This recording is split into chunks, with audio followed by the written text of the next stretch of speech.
यीशु मसीह ने जब शैतान के साथ सामना हुआ तो उससे नहीं कहा कि तू मुझसे ऐसा क्यों कह रहा है कि यदि तू परमेश्वर का पुत्र है। तू जानता है कि आकाशवाणी हुई थी कि मैं परमेश्वर का पुत्र हूं। तो परमेश्वर यीशु मसीह ने भी स्पिरिचुअल इनकाउंटर्स, एक्सपीरियंस जो परमेश्वर के संग उनके होते थे, उसको इस्तेमाल नहीं किया शैतान के खिलाफ लड़ने के लिए। इसीलिए आज शैतान सब कुछ करता है ताकि एक, आपको वचन से बाहर कर सके, और दूसरा, आपको वचन पढ़ने से रोक सके। आप क्रिश्चियन हैं, आप सिर्फ प्रार्थना करते हैं, वचन नहीं पढ़ते हैं, आप कभी भी अपनी लाइफ में स्टेबिलिटी को नहीं देख पाते हैं। आप प्रेयर भी करेंगे, गलतियां भी करेंगे, आप प्रेयर भी करेंगे और आपको अलग अलग तरह की बेचैनी भी होगी, और आप सोचेंगे कि मैं प्रार्थना तो करता हूं लेकिन मुझे ये बेचैनी क्यों है?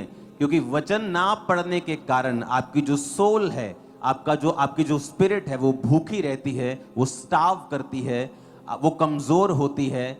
जिस तरह खाना ना खाने से शरीर कमजोर होता है लोगों का, उसी तरह से आत्मा कमजोर होती है जब आप उसे फीड नहीं करते वर्ड ऑफ गॉड के साथ।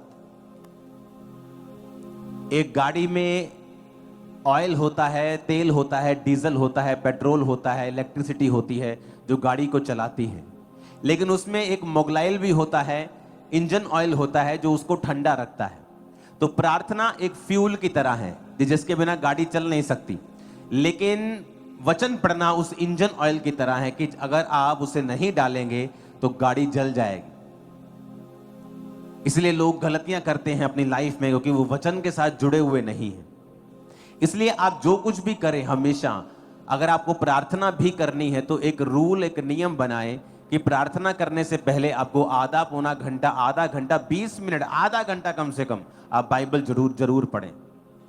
जब भी आपको प्रेयर करनी है, अगर मुझे प्रेयर करनी है तो मैं जाता हूं, वर्शिप करता हूं, प्रार्थना करता हूं, क्वाइट टाइम बिताता हूं, लेकिन जब मुझे वचनों से या प्रार्थना करनी है पॉइंट्स को लेकर, उससे पहले हमेशा मैं बाइबल के अध्यायों को पढ़ता हूं। और मैंने सोचा होता है कि मैं इतने अध्याय पढ़ूंगा, लेकिन उसे ऐसे फटाफट मैं नहीं पढ़ता जाता हूं। अगर एक लाइन पे भी मैं अटक गया और मुझे वहां पर पवित्र आत्मा ने कुछ समझाया तो उसकी फिर पूरी स्टडी मैं करता हूं, चाहे 2 घंटे निकल जाएं, वो बात अलग है। लेकिन एक खास अध्यायों को पढ़ के कि मुझे 5 अध्याय पढ़ने हैं या मुझे 10 अध्याय पढ़ने हैं, उसके बाद ही मैं हमेशा पॉइंट्स के साथ प्रार्थना करता हूं। क्योंकि आपको यह समझ होनी चाहिए कि जिस तरह शारीरिक समझ है लोगों को कि कौन सी चीज किस समय पे खानी चाहिए, अगर ये चीज मैं रात को खाऊंगा तो ये शरीर को नुकसान करेगी, अगर यही चीज सुबह खाऊंगा तो शरीर को फायदा करेगी। चीज वही है, शरीर वही है, टाइमिंग उसी तरह से बाइबल है। आप बाइबल जब पढ़ते हैं, आपको बाइबल के अध्याय पढ़ने हैं और फिर आपको प्रार्थना करनी है। आप जैसे ही बाइबल को पढ़ के प्रार्थना करेंगे, आप एक अजीब किस्म का पीस, एक शांति जो है अपने हृदयों में देखेंगे परमेश्वर ने आपको भेजी। कितने मेरी बात को समझ रहे हैं? इसलिए जब भी आप अपनी लाइफ में कभी कमी पाते हैं, बेचैन पाते हैं, तो हमेशा आपको नजर आएगा कि उसमें एक बड़ा रीजन था कि आपने पवित्र वचन को अपने जीवन में स्थान नहीं दिया है। इमेजिन करो आप कैंसर से चंगे हुए हैं, तब भी शैतान ने आपको हरा दिया। कैसे? क्योंकि आपको वचन नहीं पता। उसने आपको इमोशनल कर दिया, उसने आपको चीजों में उलझा दिया और आपको वर्ड ऑफ गॉड जो है वो नहीं पता। और जैसे ही आप वर्ड ऑफ गॉड में घुसते हैं, लागोस जिसे बोलते हैं, लेगोस, लिखा हुआ वचन, शैतान हमेशा लिखे हुए वचन से हारता है। एक होता है रेमा वचन, जो परमेश्वर खास किसी टाइम पर आपके जीवन के लिए बोलता है। वो शैतान को हराने के लिए नहीं होता, वो परमेश्वर ने आपको किसी डिलीवरेंस के लिए, कोई हीलिंग के लिए, किसी मिशन को देने के लिए, आपकी लाइफ में कुछ करने के लिए वो आपको देता है।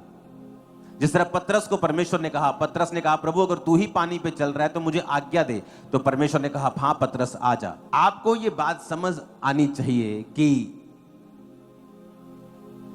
मुझे लागोस यानी लिखा हुआ वचन पढ़ना है, क्योंकि वही है जो रॉक है। रॉक मतलब पत्थर, वही है जो गोलियत के सिर में घुसेगा और गोलियत जितना मर्जी बड़ा हो, एक छोटा सा पत्थर उसे घुटनों पर लाकर गिरा देगा मुंह के बाहर, और उसकी गर्दन कटवा देगा, उसे पता नहीं था। जब दाऊद गोलियत को मार रहा था तो गोलियत बहुत बड़ा योद्धा था, लेकिन दाऊद ने लिखा है पत्थरों को छांटा और जब गोफन से चला के मारा तो गोलियत को 1 सेकंड लगा मरने के लिए। आपको कई बार लगता है ओ शैतान देखो ये बड़े बड़े जबरदस्त हैं जी, ये तो एक पत्थर की मार है। वो वचन में घुस जाओ, आपके कदमों के नीचे गोलियत होगा। Big news over the weekend. A stock is set to skyrocket Monday morning, but you can't place an order. What do you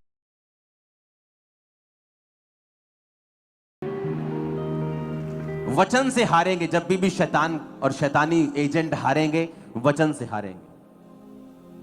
ये टाइम है वर्ड ऑफ गॉड में जाने का, पूरी तरह से अपने पवित्र वचन को पढ़ने का।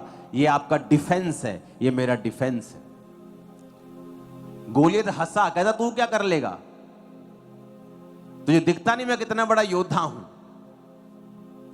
उसने कहा तू अपनी तलवार के बल से मेरे पास आया, भाले के बल से आया है, लेकिन मैं तलवारों और भालों के बल से नहीं चलने वाला, मैं यहोवा के नाम से तेरे सामने आता हूं। और लिखा जैसे ही उसने गोफन चलाया उसके माथे में वो घुसा और एक बड़ा दैत्य गिर गया और मर गया। ये विक्ट्री थी अगर आप वर्ड के साथ जुड़े हुए हैं तो, क्योंकि जैसा जैसा आप वचन पढ़ेंगे आपका भरोसा परमेश्वर के ऊपर बढ़ता जाएगा। लिखा विश्वास सुनने से और सुनना मसीह के वचनों से। आप जैसे ही मसीह के वचनों को आप सुनेंगे आपके अंदर फेथ पैदा होता है। वो फेथ वो होता है जो और किसी चीज से पैदा नहीं होता, वो सिर्फ आपका वचन सुनने से ही आता है आपकी लाइफ में। वो वचन चाहे आप गवाही के रूप में सुन रहे हैं, चाहे वो आप यहां पर सुन रहे हैं, लेकिन आपको वचन के साथ जुड़ना होगा अगर आप शैतान को हारता हुआ देखना चाहते हैं तो।